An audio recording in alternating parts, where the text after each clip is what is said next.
और मैं भी गृहस्थ आश्रम में रह करके अपना जीविकोपार्जन करते हुए ऐसे ही जीवन पथ पर संतों का दर्शन हुआ और उनकी वाणी हृदय को छू गई। और कुछ दिनों तो उनको हमने देखने और प्रयास किया कि समझने का कि इनकी व्यवस्था क्या है, असल है या कुछ दूसरे तरह का है। लेकिन जिस चीज़ की मैं खोज में गया था कि कुछ तो कहीं न कहीं तो इनके अंदर अवगुण होगा, मैं अवगुण की तलाश में गया था, लेकिन मुझे मिला कुछ और। बहुत ही आत्मिक शांति मिली। अभी हमको महसूस होता है कि उनके पास अगाध रूहानी ताकत थी, आत्मिक शक्ति थी, जो दूसरे को जीने की कला सिखाते थे कि जीवन में गृहस्थ आश्रम में रह करके भी तुम ईश्वर के अंश हो, तुम उस सत्ता को प्राप्त कर सकते हो।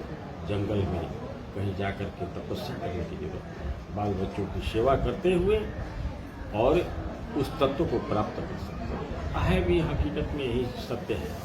तुलसी बाबा लिखे हुए कि ईश्वर अंश जीव अविनाशी। ये रामाश्रम सत्संग आध्यात्मिक मंच है जो भारतवर्ष के कोने कोने में ही नहीं, विश्व के कोने कोने में फैला हुआ है और जन कल्याण की भावना इस मंच की रही है। जीने की कला सिखाई जा रही है कि हमें संसार में रहते हुए कैसे जीना है, जो अपना आत्मिक उत्थान, अपना बौद्धिक विकास करके हम एक शांति की जीवन जी सकते हैं।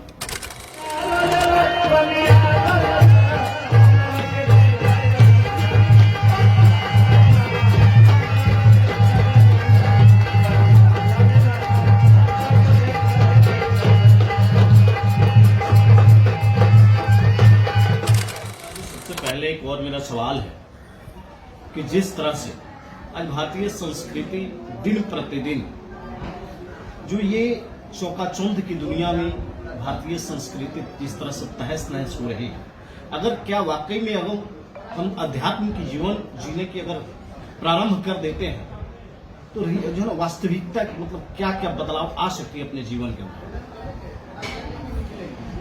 यहाँ बहुत सारे आचार्यगण हमारे पधारे हुए हैं, जैसे उपेंद्र बाबू हैं, आप कोटा से विष्णुदत्त जी, राजेंद्र जी और अखिलेश बाबू, इधर आपको जितेंद्र सिंह, ये तमाम आचार्यगण हैं। बहुत दूर दूर से लोग आए हुए हैं। कुछ तो बातें हैं जो उनकी आत्मा को छू रही है। वो आत्मिक शक्ति जो ईश्वर सत्ता से जुड़े हुए हैं, और ये इन लोगों ने कुछ दिन संगत किया तो पाया कि नहीं, कुछ तो है कि हम जी करके अपना आत्मिक कल्याण कर सकते हैं और शांति का एहसास इन्होंने किया। इतने तमाम जो भीड़ देख रहे हैं, कुछ न कुछ तो उन्हें प्राप्त हो रहा है। कुछ ऐसे अदृश्य शक्तियाँ हैं जिन्हें हम देख नहीं पाते, लेकिन वो अपना बाखूबी काम करते हैं। मैं तो समय आपके पास भी कम है, हमारे पास भी कम है। हमारे आचार्य लोग पधारे हुए हैं, विशेष उनसे आप जानकारी करें और सफलता आपको भी मिले। और जितने भी यहाँ हमारे संगी वृंद आए हुए हैं, जो अभी भोजन का कार्यक्रम चल रहा है, उन्हें भी दशा को सुधारने के लिए दिशा दी जा रही है कि एकमात्र रास्ता हमारा जो अध्यात्म ही है, जो हमारा जीवन का कल्याण हो सकता है, हमें मुक्ति प्राप्त हो सकती है, जीवन शांति में हो सकता है। इसी का प्रचार प्रसार है। आंतरिक सत्संग जिसके मुख्य संरक्षक पूज्य गुरुदेव महाराज आचार्य श्री रामाशंकर पांडे जी हैं, समर्थ गुरु, और यहाँ पर 3 दिनों में 5 बैठकें करके एक आदर्श मनुष्य का निर्माण, एक उत्तम चरित्र के गढ़ने का यह विश्वविद्यालय है। और 5 सीटिंग में 5 तरह के कोषों की श्रृंखला बताई जाती है। अन्नमय कोष, प्राणमय कोष, मनोमय कोष, विज्ञानमय कोष और आनंदमय कोष। इन चारों कोषों से मनुष्य के सभी तत्वों को, क्योंकि पंच तत्व से ही शरीर बना हुआ है, और जब तक सबसे पहले अन्नमय कोष से हम लोग शुरू करते हैं कि जैसा खाएंगे अन्न वैसा होगा मन। तो अगर अन्न हमारा सात्विक होगा तो हमारा चरित्र निर्माण वहां से सात्विक शुरू होगा, क्योंकि सारी दुष्प्रवृत्तियां तामसिक भोजनों से ही उत्पन्न होती है। इसलिए पहले हम लोग अन्न की साधना कराते हैं, और अन्न के बाद तो प्राण की साधना होती है। अन्न जब सध जाएगा तो प्राण सधने लगता है, और प्राण जब सधता है तो मन सधने लगता है, मन मौन होने लगता है। मन चंचल है, इधर उधर भागता जा रहा है, और मन जब सधता है तो विशेष ज्ञान में यह जीवात्मा प्रवेश करती है।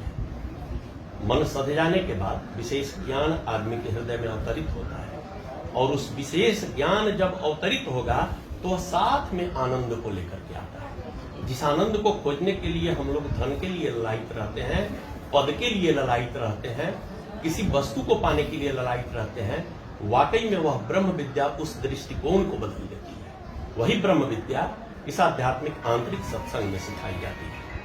इससे ज्यादा कुछ नहीं कहूँगा। चलिए, बहुत बहुत शुक्रिया। मैं विष्णुदत्त चौहान, कोटा राजस्थान से रामाश्रम आध्यात्मिक आंतरिक सत्संग में पूजनीय हमारे गुरुदेव पांडे जी महाराज रमाशंकर पांडे जो बिहार में हैं, और मेन जो संस्था है वो उत्तर प्रदेश रायबरेली से। मैं ये कहूँगा कि बड़े सौभाग्य से हम लोग यहाँ पर आए हैं।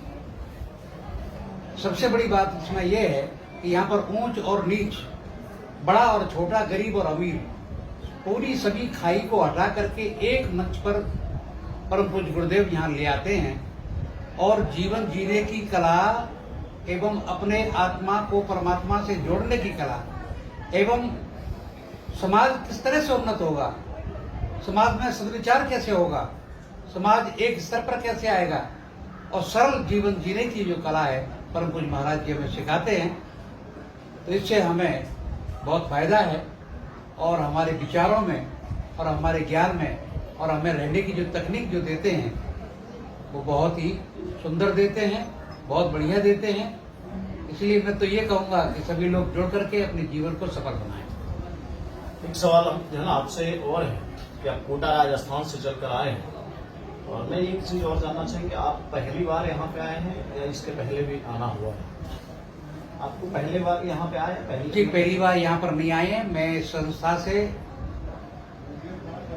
1984 से मान के चलिए 85 से मान के चलिए जुड़ा हुआ हूँ, और यहाँ कई बार मैं आ चुका हूँ, और कई बार आकर के परम पूज्य महाराज जी पूरे हिंदुस्तान भर में जाते हैं, और उसी श्रृंखला में यहाँ पर भी, हालांकि आपका निवास स्थान है, तो जिस कदर सेवा और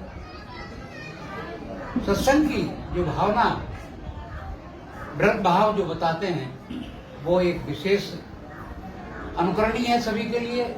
उसका अनुसरण करना चाहिए और सीखना चाहिए, और अपने आत्मा का दर्शन भी करना चाहिए। सबसे बड़ी बात यह है कि ग्रस्त में रह करके हम लोग आध्यात्मिक जीवन कैसे जी सकते हैं, इसकी विशेष कला मौन द्वारा यह सिखाई जाती है। विशेष मौन परम पूज्य गुरुदेव हमको बताते हैं। चलिए, बहुत बहुत शुक्रिया। तो इन्होंने बताया कि एक अध्यात्म की जो जीवन होती है, अगर इसमें कुछ अगर वास्तविकता नहीं होती तो आज बिहार की क्रांतिकारी भूमि चंपारण रही है, और इस क्रांतिकारी भूमि पे हमारे गणमान्य जो एक अध्यात्म की तरफ अपने आप को ले जाकर के एक शांति की जीवन जीने की महसूस करना, जो पानीपत से चलकर हमारे इस क्रांतिकारी धरती पे पहुंचे हैं, हम लोग जानने के प्रयास करेंगे आखिर इसकी वास्तविकता है। सब स्वागत है। प्रणाम। मैं राजेंद्र प्रसाद पांचाल, पानीपत हरियाणा से। जैसे कि आपने एक प्रश्न किया है इस हमारे मिशन के बारे में, आध्यात्मिक मिशन के बारे में, तो मैं इससे 1992 से जुड़ा हूँ, और मेरी लगभग जिंदगी का एक काफ़ी कार्यकाल संपूर्ण हुआ है। और इसका जो उद्देश्य है हमारे इस मिशन का, वह मानवीय मूल्यों को बचाना, उनका उत्थान, जैसे कि उत्तम जीवन शैली, उत्तम पुरुषार्थ, उत्तम लक्ष्य, के साथ जीवन जीना, अपना कल्याण करना, इसके साथ हम अपने संगी साथी, संबंधी, मित्र बंधु और समाज को भी ऊंचे लक्ष्य की ओर ले जाना भी इसका हमारा लक्ष्य है। लेकिन सर्वोपरि तो आत्म दर्शन, आत्म ज्ञान होना, आत्म साक्षात्कार और अपने आप को जानने की जो जिज्ञासा होती है वह गुरु के चरण शरण में आकर के ही हम प्राप्त कर सकते हैं। और हमको इसमें बहुत ही शांति, आनंद और हमारे जीवन धारा ही बदल रही है। हम इसके लिए गुरु महाराज जी के चरणों में बहुत बहुत धन्यवाद करते हैं। चलिए, बहुत चंद्र कुमार सिंह एक शिक्षक हूँ। खासकर इस मंच का संदेश विशेषकर जिज्ञासुओं के लिए है, युवा पीढ़ी के लिए है, जो अपने जीवन में क्या करें क्या ना करें के भ्रमजाल में फंसे हुए हैं। अगर वे अपना संपूर्ण जागरण चाहते हैं तो इस आध्यात्मिक मंच से अवश्य जुड़ें, जिससे उनको जीवन में आगे बढ़ने की दिशा मिलेगी। और ये गुरु महाराज की कृपा से अनवरत रूप से जारी है। धन्यवाद। चलिए, बहुत बहुत शुक्रिया।